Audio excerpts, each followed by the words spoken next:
Hey everybody, it's Jen Budd, former senior patrol agent with the United States Border Patrol, author of Against the Wall. I want to talk just a little bit today about this latest incident that occurred on November 27th down here in San Diego, right up against the wall in the Chula Vista area. And Border Patrol agent can be seen in the video, and I'm not going to show it again because it's disgusting. You can find it on YouTube and everywhere else. But it shows an agent driving really fast along the border in his clearly marked Border Patrol vehicle, and he hits a man. And the man goes flying and then runs back into Mexico. When I saw this video, my first thought was I'd be surprised if the agent even reported it on the 27th, because this man is seen running back into Mexico.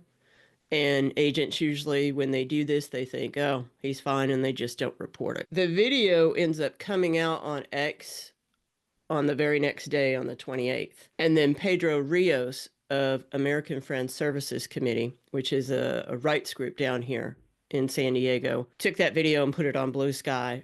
And then that's when I shared his post and put out my own post about this stuff. And I think the thing that was so interesting about this is, well, I could clearly see that the Border Patrol was caught off guard by this video coming out before they could address it and put their narrative on it. So if you have listened to any of my other podcasts about the Border Patrol's critical incident teams and how they cover up excessive use of force incidents, and they have covered up vehicle pursuits by Border Patrol gone bad. They've covered up so many things. So if you've seen my other videos, then you know what I'm talking about. If you don't know what I'm talking about, then I'm going to have to ask you to go see my other videos, especially my last one about Jose Antonio Elena Rodriguez, because there I break down what you're going to see is going on here.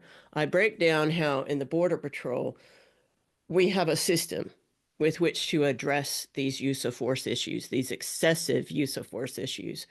And what we see in this video is a use of force. He's using his vehicle to do it. And that is considered legally a use of force by a Border Patrol agent, just like a spike strip is considered to be a use of force by a Border Patrol agent because it can cause injury or death. This is a use of force incident. And in the Border Patrol and all law enforcement, you have what's called a threat assessment. And I'll show you a chart. So you are not allowed to shoot somebody who just tells you to fuck off as a Border Patrol agent. You are not allowed to shoot somebody who is just sitting there unarmed, refusing to obey your orders. You're not allowed to pull out the gun and shoot them in the head. Okay? The response does not match the resistance. And so you're supposed to go up.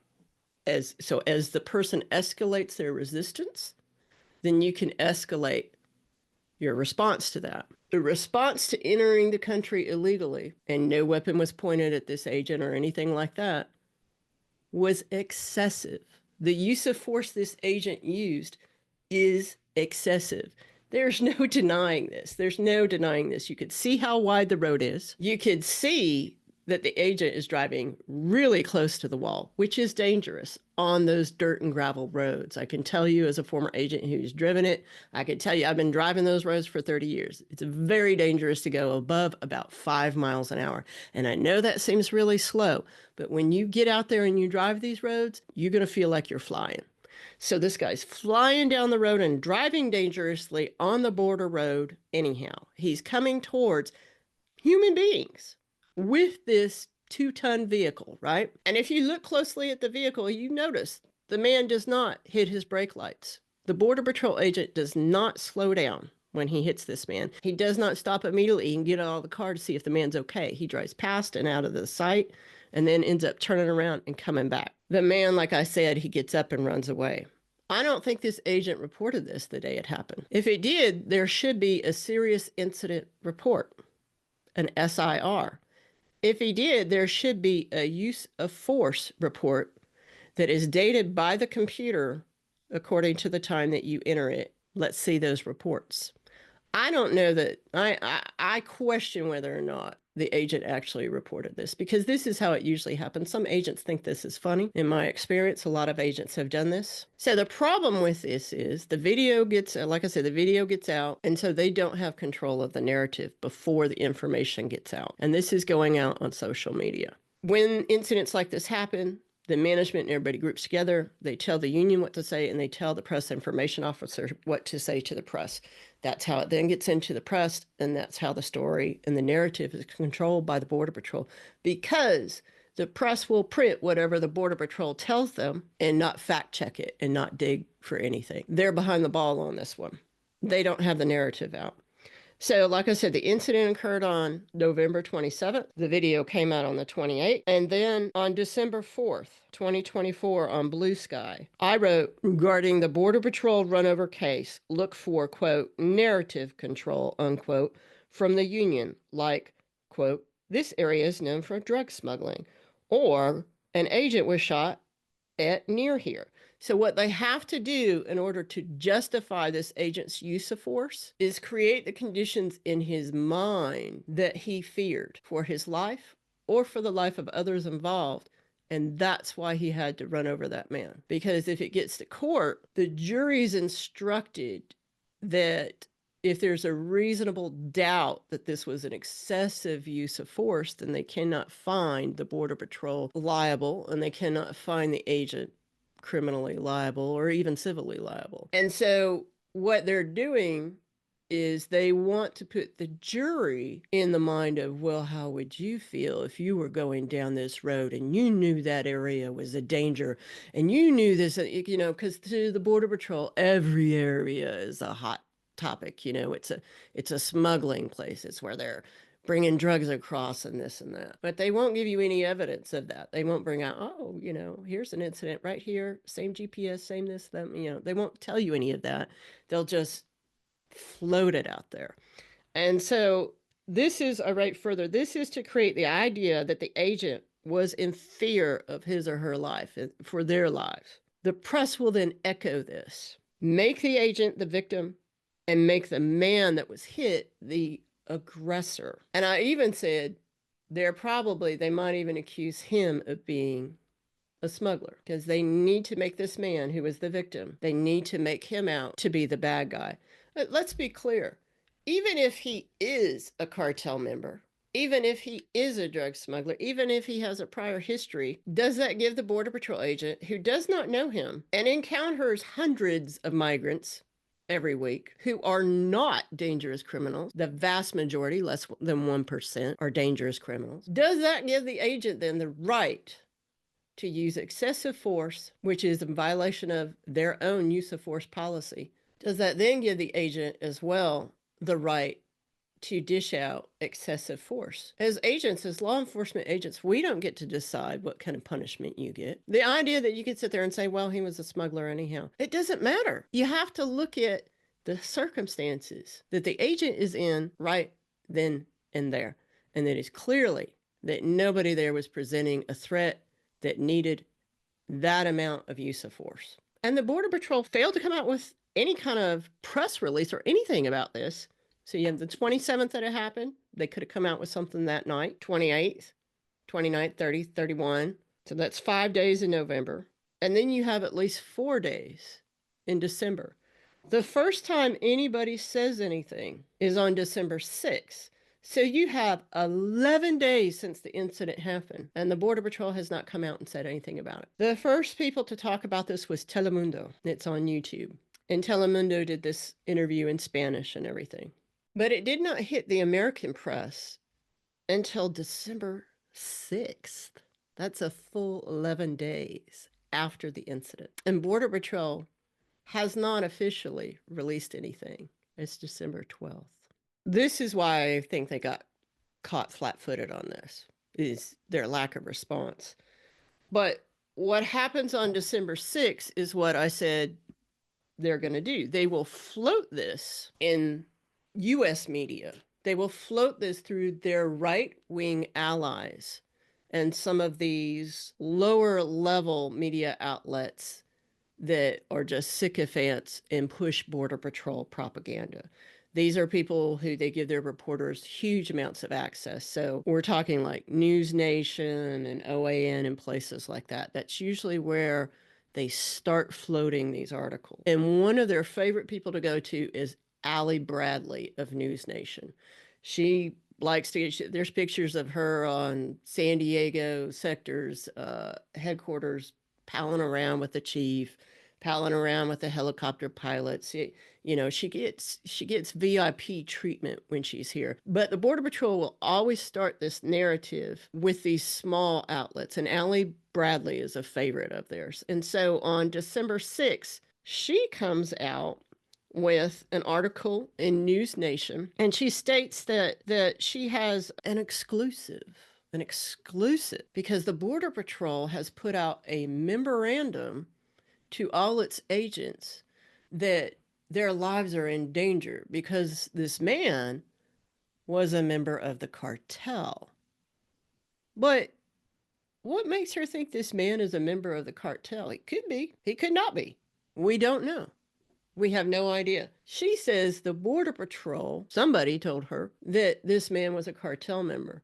But I want you to look very closely at this. I'm going to put it up. What she's showing you here is a screenshot off of a computer. And that screenshot, that is not a memorandum. This is an alert that says it was put out by Border Intelligence.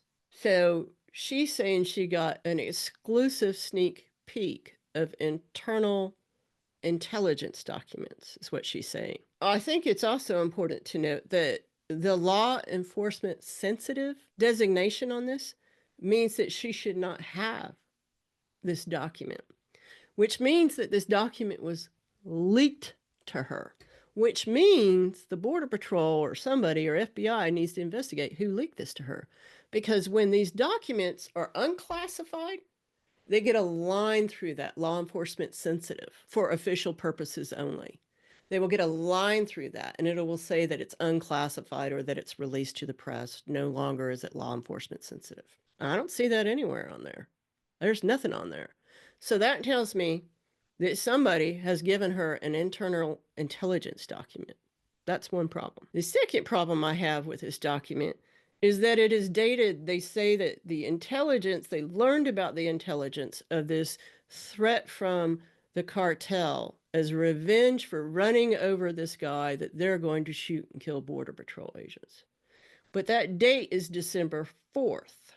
So just 2 days before Allie Bradley's article she puts out, that's when the cartel suddenly decides to put this threat out against Border Patrol agents, which is essentially what they would call a hit. The cartel had to wait over a week to figure out if they were going to take revenge. I kind of think that if the man was cartel, and like I said, he could be, if the man was cartel, then I would think that the cartel would know pretty damn quick. So I question the legitimacy of this.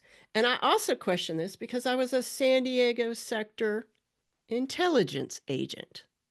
And I also know that we would put out fake shit like this all the time.